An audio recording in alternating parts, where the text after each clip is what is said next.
বক্তব্য রাখার জন্য আহ্বান করছে আজকের এই সাংগঠনিক সভার সম্মানিত বিশেষ অতিথি সাবেক ছাত্র নেতা বাংলাদেশ জাতীয়তাবাদী দল জাতীয় নির্বাহী কমিটির রংপুর বিভাগীয় সহ সাংগঠনিক সম্পাদক জনাব মোহাম্মদ আব্দুল খালেক। জনাব মোহাম্মদ আব্দুল খালেককে বক্তব্য রাখার জন্য আহ্বান করছে। বিসমিল্লাহির রহমানির রহিম। রংপুর মহানগর বিএনপি কর্তৃক আয়োজিত আজকের এই সাংগঠনিক সভার সংগ্রামী সভাপতি, রংপুর মহানগর বিএনপির সংগ্রামী আহ্বায়ক সাবেক ছাত্রনেতা শামসুজ্জামান শামু, আমাদের মাঝে উপস্থিত প্রধান অতিথি সাবেক ছাত্রনেতা ছাত্র দলের সাবেক সভাপতি, বিএনপির সংগ্রামী ভাইস চেয়ারম্যান জননেতা শামসুজ্জামান দুদু ভাই, উপস্থিত সাংগঠনিক সম্পাদক বিভাগীয় অধ্যক্ষ আসাদুর বেদুরু, অধ্যাপক আমিনুল ইসলাম, শহীদুল ইসলাম বেদু এবং সঞ্চালক সদস্য সচিব আমাদের সাবেক ছাত্রনেতা মাহফুজুর নবী ডন সহ মহানগরের সকল নেতৃবৃন্দ, 33টা ওয়ার্ডের নেতৃবৃন্দ, আগত ভাইরা, আসসালামু আলাইকুম। আপনারা ইতিমধ্যে 47 জন বক্তব্য দিয়েছেন। 33টি ওয়ার্ডে 33 জন এবং মহানগরের 14 জন সদস্য বক্তব্য দিয়েছেন, 47 জন। আপনাদের বক্তব্যগুলো আমরা লিপিবদ্ধ করেছি। আপনারা যা বলেছেন, আপনাদের 33টি ওয়ার্ড এবং 6টি থানা এই মহানগরের মধ্যে।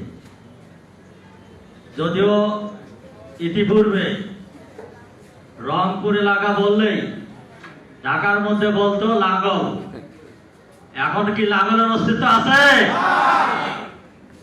বাইরে বাদ দেন, বলতেছিল এটা নাবি, এটা নাকি বাদ। এই রংপুরে লাঙ্গলের অস্তিত্ব নাই।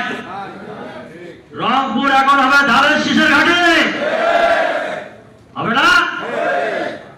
জিয়া রহমানের সময় রংপুর ধানের শীষের ঘাটি ছিল না?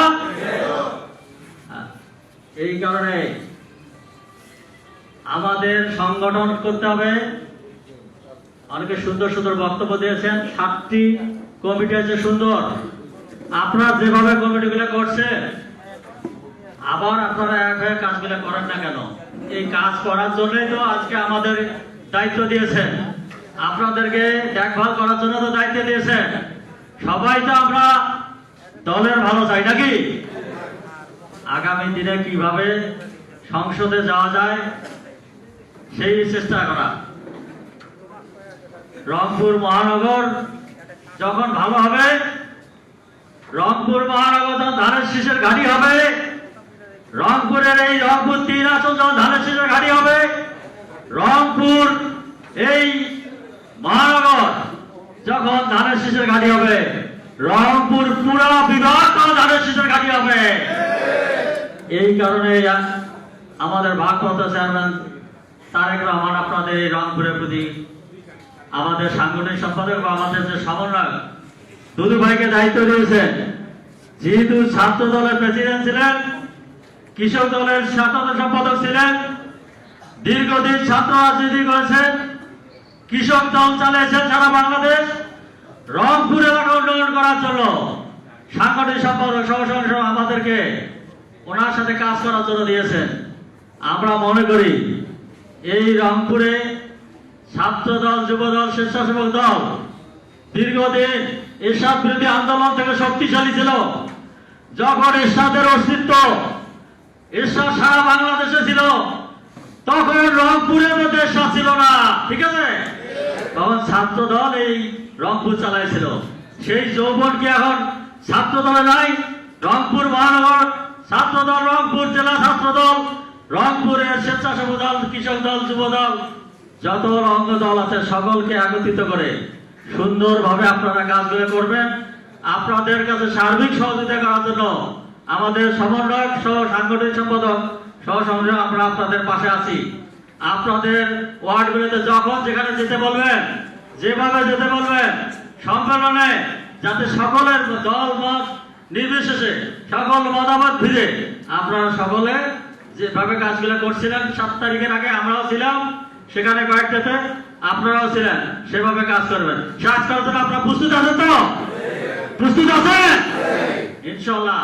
আমি মনে করি আগামী দিনটা খুব কঠিন, নির্বাচন খুব কঠিন হবে, সংগঠন করতে হবে। সংগঠন করার জন্য আমাদের জোর দিয়েছেন তারেক রহমান। সামনের দিনে যে ধরো আমাদের বিএনপির দেশের বিরুদ্ধে ষড়যন্ত্র, বিএনপির বিরুদ্ধে যে ষড়যন্ত্র চলছে, সেই ষড়যন্ত্র মোকাবেলা করতে গেলে সকলকে একত্রিত হয়ে সংগঠন করতে হবে সুন্দরভাবে। সেই সংগঠন সুন্দরভাবে করার প্রত্যয় ব্যক্ত করে, সেই আশা ব্যক্ত করে এবং আপনাদের সহযোগিতা কামনা করে বক্তব্য শেষ করি। খোদা হাফেজ। শহীদ জামাল হক, খালেদা জিয়া জিন্দাবাদ। আগামী দিনে এই দেশ যে পরিচালনা করবে সেই দেশের আগামী দিনের রাষ্ট্রপ্রধান তারেক রহমান জিন্দাবাদ, জিন্দাবাদ। বিএনপি রংপুর মহানগর জিন্দাবাদ। সকলকে ধন্যবাদ। আসসালামু আলাইকুম।